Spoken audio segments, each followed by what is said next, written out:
Hello YouTube. Today I will be making recommendations for anyone's Yu-Gi-Oh! Dark deck. First off, I'd like to recommend one of my personal favorite monsters, the yugioh series.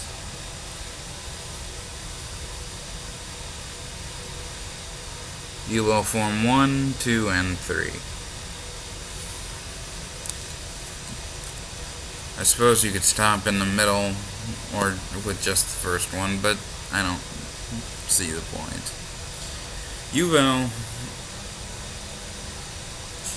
Yugioh attacks with 0, but still destroys a monster with, say, 3600, and does 3600 damage to your opponent. It cannot be destroyed by battle. There's minor drawbacks. So go get yourself one. Next up, Ravio, Lord of the Phantasms. Hefty price to summon, but well worth it.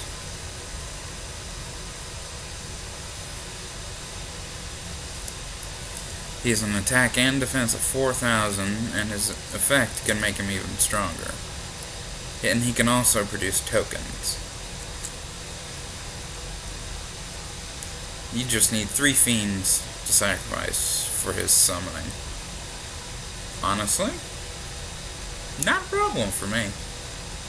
Some people maybe, but a dark deck should have plenty of fiends. Next up, Diabolos, King of the Abyss. Lets you see into your opponent's deck before they get to draw, and decide whether or not they get to draw their next card, or that it gets put onto the bottom of the deck. It's kind of a roulette. They could either end up with a better card or a worse card. Personally, I think it's a good effect. The Supremacy Sun. A monster that I honestly thought should be light, but glad it's a dark.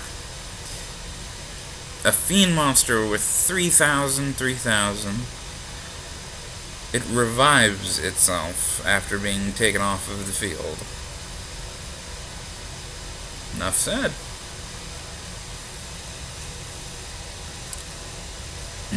This is the Earthbound Immortal Sipak Apu. He is a fiend type, which is why I went after him myself. Because I believe all the Earthbound Immortals are dark. Don't quote me on that.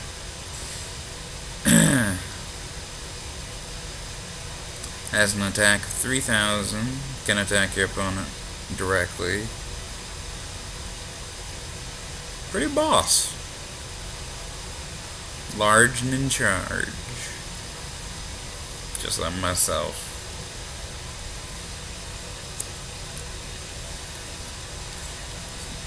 Speaking of large and in charge, there's Dark Horus. The dark version of Horus, the Black Flame Dragon, level 8. When your opponent uses a magic card, this 3,000 attack power monster can summon a dark monster from your graveyard to the field. Nice perk.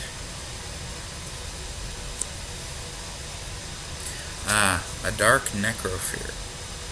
When you have 3 fiends in the graveyard, say from summoning Ravio, you can summon this little beauty. When she's destroyed, however, she becomes a magic card and equips to one of your opponent's monsters, and that monster becomes yours.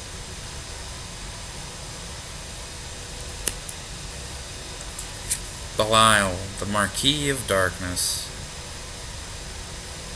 as a gentleman, all effects from spells, traps, and monsters are directed toward him while he's on the field. So if you want something you want to protect, have a Belial ready.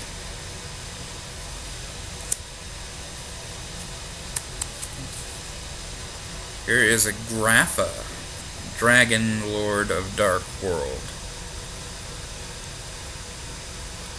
It's pretty awesome.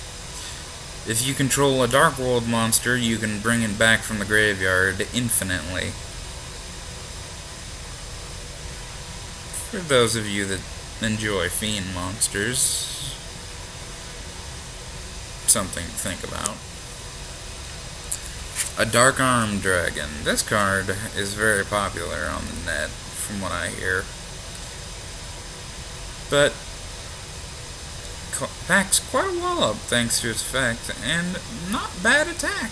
2800? It's a reasonably nice card, people. Consider it.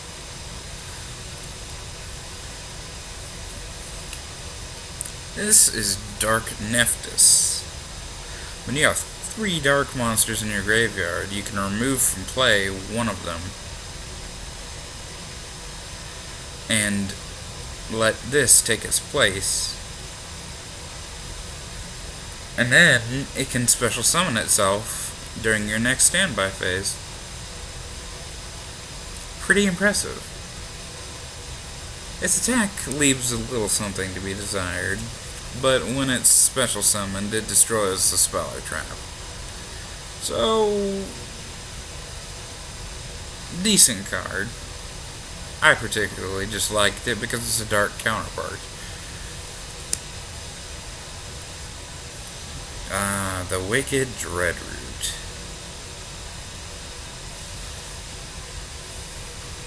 I hate my webcam. I apologize. This card makes many a duelist cower. 4,000 attack and defense. However, it costs 3 monsters to summon. But when it is summoned, everything on the field, even your other monsters, attack and defense are halved. Everything but him. Very powerful.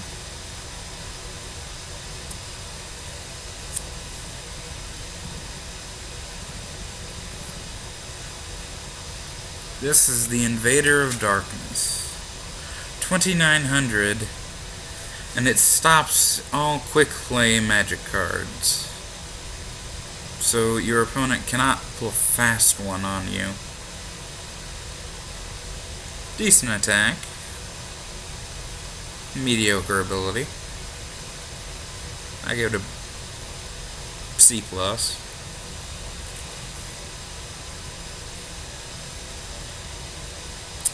This is Darkness Neosphere.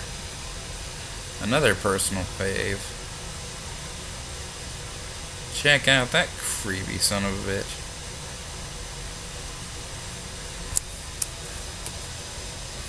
This card, when a fiend monster is attacked, you sacrifice the monster being attacked and a fiend monster from your hand, and this card takes the attack for you.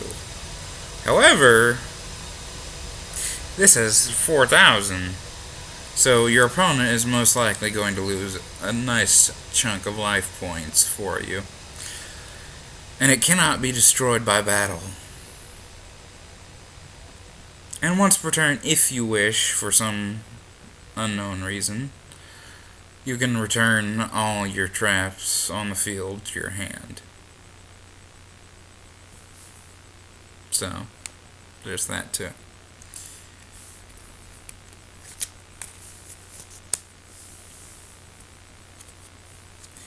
This is a recent acquisition of mine that I'm quite happy with. Rainbow Dark Dragon.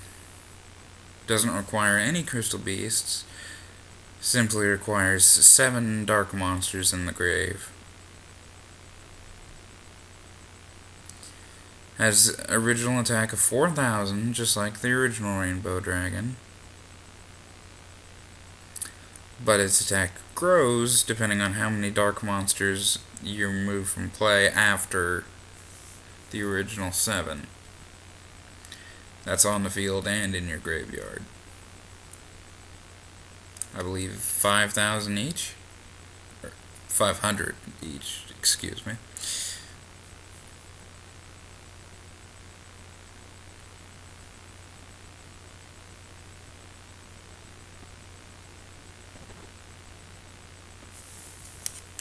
Quite a beauty of a card, too. I waited quite a while to get my hands on one.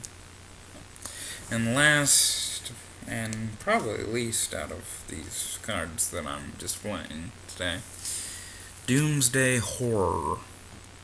A nice accompaniment to Rainbow Dark Dragon. It gets stronger depending on how many dark monsters are removed from play. So, use it with Rainbow Dark Dragon, and all will be well. That's all I have to say.